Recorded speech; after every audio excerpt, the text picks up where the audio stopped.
Welcome to എഡ്യൂഫെക്ട്സ്. നമ്മളിന്ന് പഠിക്കുന്നത് 10ാം ക്ലാസ്സിലെ ബയോളജിയുടെ 3ാം ചാപ്റ്ററായ സമസ്ഥിതിക്കായുള്ള രാസസന്ദേശങ്ങൾ എന്ന പാഠമാണ്. ഈ പാഠത്തിലാണ് നമ്മൾ ഹോർമോണുകളെപ്പറ്റിയും ഗ്രന്ഥികളെപ്പറ്റിയുമൊക്കെ നല്ല ആഴത്തിൽ പഠിക്കുന്നത്. അപ്പോൾ നമുക്ക് പഠിച്ചു തുടങ്ങാം.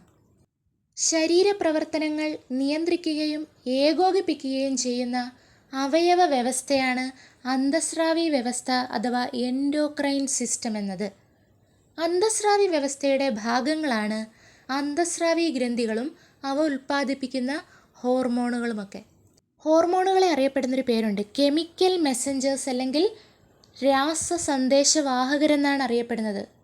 കോശങ്ങളുടെ പ്രവർത്തനങ്ങളെ നിയന്ത്രിക്കുന്ന രാസസന്ദേശവാഹകരാണ് ഹോർമോണുകൾ. അതുപോലെ നമ്മുടെ ഈ അന്തസ്രാവി ഗ്രന്ഥികളെ അല്ലെങ്കിൽ എൻഡോക്രൈൻ ഗ്ലാൻസിനെ മറ്റൊരു പേരിൽ കൂടി അറിയപ്പെടുന്നുണ്ട്, നാളീരഹിത ഗ്രന്ഥികൾ അല്ലെങ്കിൽ ഡക്റ്റിലസ് ഗ്ലാൻസ് എന്നാണ്. നാളീരഹിതം അല്ലെങ്കിൽ ഡക്റ്റിലസ് എന്ന വാക്കിനർത്ഥം കുഴലുകൾ ഇല്ലാത്തത് എന്നതാണ്. അതിലൂടെ നമുക്കിത് മനസ്സിലാക്കാം. അതായത് ഗ്രന്ഥികളിൽ നിന്നും ഹോർമോണുകൾ നമ്മുടെ ശരീരകലകളിലേക്ക് എത്തിച്ചേരാൻ പ്രത്യേകം കുഴൽ സംവിധാനമൊന്നുമില്ലാത്തതിനാൽ രക്തത്തിലൂടെയാണ് ഹോർമോണിനെ സംവഹിക്കുന്നത്. അതായത് നമ്മുടെ ഹോർമോണുകൾ ഒഴുകാനായിട്ട് പ്രത്യേകം കുഴലുകളൊന്നുമില്ല, ഹോർമോണുകളെ നേരിട്ട് രക്തത്തിലേക്കാണ് വിടുന്നത്. അതുകൊണ്ടാണ് ഇവയെ നാളീരഹിത ഗ്രന്ഥികളെന്നറിയപ്പെടുന്നത്.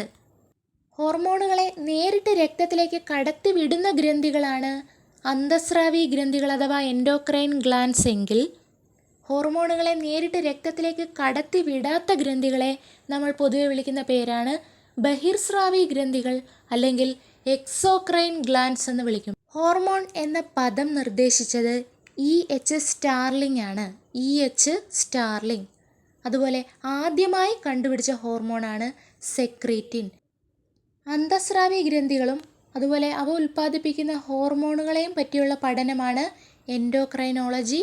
ഫാദർ ഓഫ് എൻഡോക്രൈനോളജി അല്ലെങ്കിൽ എൻഡോക്രൈനോളജിയുടെ പിതാവ് എന്നറിയപ്പെടുന്നത് ടി അഡിസൺ ആണ്. T Addison.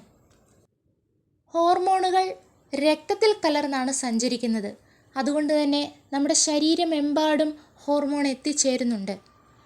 എന്നാൽ ഓരോ ഹോർമോണും പ്രത്യേക ഗ്രാഹികളുള്ള കോശങ്ങളിൽ ചെന്ന് മാത്രമേ പ്രവർത്തിക്കുകയുള്ളൂ. ഹോർമോണുകൾക്ക് പ്രവർത്തിക്കാൻ കഴിയുന്ന പ്രത്യേകം ഗ്രാഹികളുള്ള കോശങ്ങളെയാണ് ലക്ഷ്യകോശങ്ങൾ അഥവാ ടാർഗറ്റ് സെൽ എന്ന് വിളിക്കുന്നത്.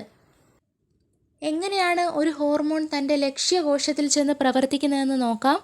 ഒരു ഹോർമോൺ അതിൻ്റെ ഗ്രാഹിയുള്ള കോശത്തെ തിരിച്ചറിയുകയും തുടർന്ന് ആ ഹോർമോൺ ചെന്ന് ആ ഗ്രാഹിയുമായി കൂടിച്ചേരുന്നു. ഈ ഗ്രാഹി ഇരിക്കുന്നത് ആ കോശം ടാർഗറ്റ് സെൽ അല്ലെങ്കിൽ ലക്ഷ്യകോശത്തിൻ്റെ കോശസ്തരത്തിന് മേലെയാണ് ഇരിക്കുന്നത്.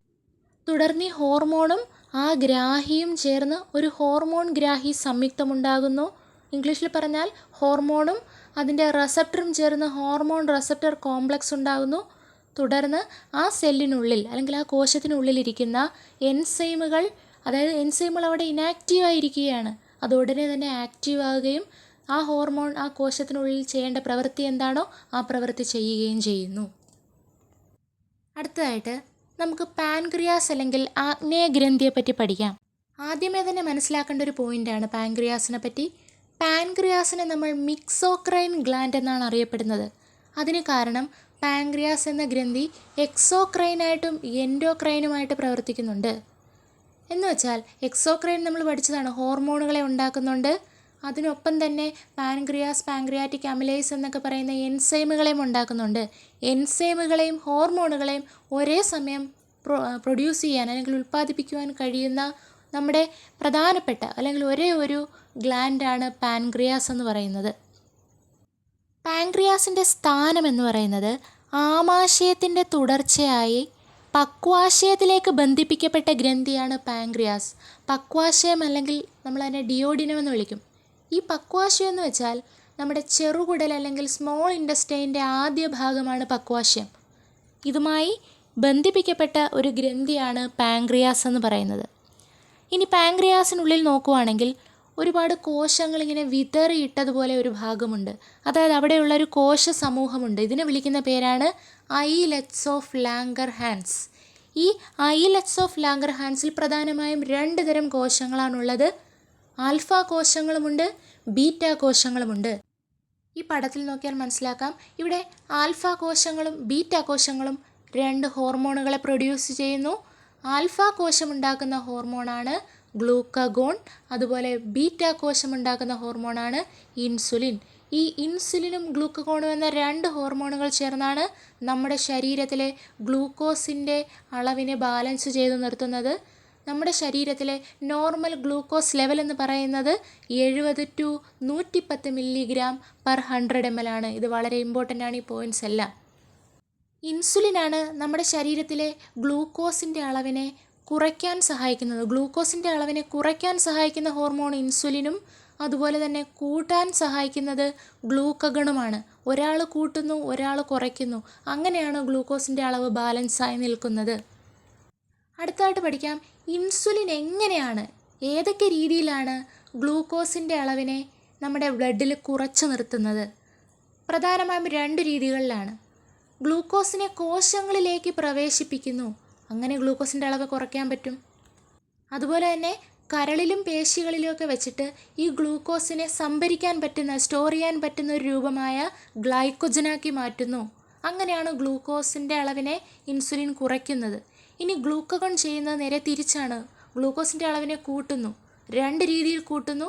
അതായത് നേരത്തെ കരളിൽ സംഭരിച്ചു വെച്ചിരുന്ന ആ ഗ്ലൈക്കോജനെ തിരിച്ച് ഗ്ലൂക്കോസ് ആക്കുന്നു. അതുപോലെ തന്നെ അത്യാവശ്യമെങ്കിൽ അമിനോ ആസിഡുകളിൽ നിന്ന് പോലും ഗ്ലൂക്കോസിനെ നിർമ്മിക്കാൻ ഗ്ലൂക്കഗോണെ കൊണ്ട് സാധിക്കും. കണ്ടോ, അതായത് രക്തത്തിലെ ഗ്ലൂക്കോസിൻ്റെ അളവ് 70 to 110 mg/100 ml ആണ്. അപ്പോൾ ഗ്ലൂക്കോസിൻ്റെ അളവ് കൂട്ടണമെങ്കിൽ അവിടെ പ്രവർത്തിക്കുന്ന ഹോർമോൺ ഗ്ലൂക്കഗോണാണ്, കുറയ്ക്കണമെങ്കിൽ അവിടെ പ്രവർത്തിക്കുന്ന ഹോർമോൺ ഇൻസുലിനാണ്. ഈ കാര്യങ്ങൾ നമ്മൾ മനസ്സിലാക്കി വെക്കുക. ഈ ഇൻസുലിൻ എന്ന് പറയുന്നത് ഒരു പെപ്റ്റൈഡ് ഹോർമോണാണ്. ഇൻസുലിനെ വേർതിരിച്ചെടുത്ത ശാസ്ത്രജ്ഞരാണ് ബാൻഡിങ്ങും ബെസ്റ്റും. വർഷം കൂടി ഓർത്തിരിക്കുക, 1921. ഇതൊരു കോഡ് വെച്ച് നമുക്ക് പഠിച്ചിരിക്കാം, വളരെ എളുപ്പമാണ്. 21കാരൻ്റെ ബാറ്റിങ് ബെസ്റ്റാണ്. അപ്പോൾ 21കാരൻ്റെ എന്ന് വെച്ചാൽ 1921, ബാറ്റിംഗ് എന്ന് വെച്ചാൽ ബാൻഡിങ് ആണ്, അതുപോലെ ബെസ്റ്റ്. ഇൻസുലിനിൽ അടങ്ങിയ ലോഹമാണ് സിങ്ക്. നമുക്ക് അടുത്തതായിട്ട് ഡയബറ്റിക്സ് അല്ലെങ്കിൽ പ്രമേഹത്തെ പ്രധാനമായും 2ആയിട്ട് തിരിക്കുന്നുണ്ട്. Type 1 and type 2 diabetics. Type 1 പ്രമേഹവും ടൈപ്പ് 2 പ്രമേഹവും. ഇതിൽ ടൈപ്പ് 1 പ്രമേഹം എന്ന് വെച്ചാൽ നമുക്കറിയാം T ലിംഫോസൈറ്റുകൾ ഉണ്ടല്ലോ. ഈ T ലിംഫോസൈറ്റുകൾ നമ്മുടെ ബീറ്റാ കോശങ്ങളെ നശിപ്പിക്കുന്നതിൻ്റെ ഫലമായി ഇൻസുലിൻ ഉൽപ്പാദനത്തിലുണ്ടാകുന്ന കുറവാണ് ടൈപ്പ് 1 പ്രമേഹം എന്ന് പറയുന്നത്. ആവശ്യമായ അളവിൽ ഇൻസുലിൻ നൽകിയുള്ള ചികിത്സ അല്ലെങ്കിൽ ട്രീറ്റ്മെൻറ്റാണ് ഇതിൻ്റെ സൊല്യൂഷൻ എന്ന് പറയുന്നത്. ടൈപ്പ് 2 പ്രമേഹം എന്ന് വെച്ചാൽ ഇവിടെ ബീറ്റാ കോശങ്ങൾ ഇൻസുലിനൊക്കെ ഉണ്ടാക്കുന്നുണ്ട്, പക്ഷേ ആ ഉണ്ടാക്കുന്ന ഇൻസുലിനെ ലക്ഷ്യകോശങ്ങൾക്ക് ഉപയോഗിക്കാൻ കഴിയാതെ വരുന്ന അവസ്ഥയാണ്.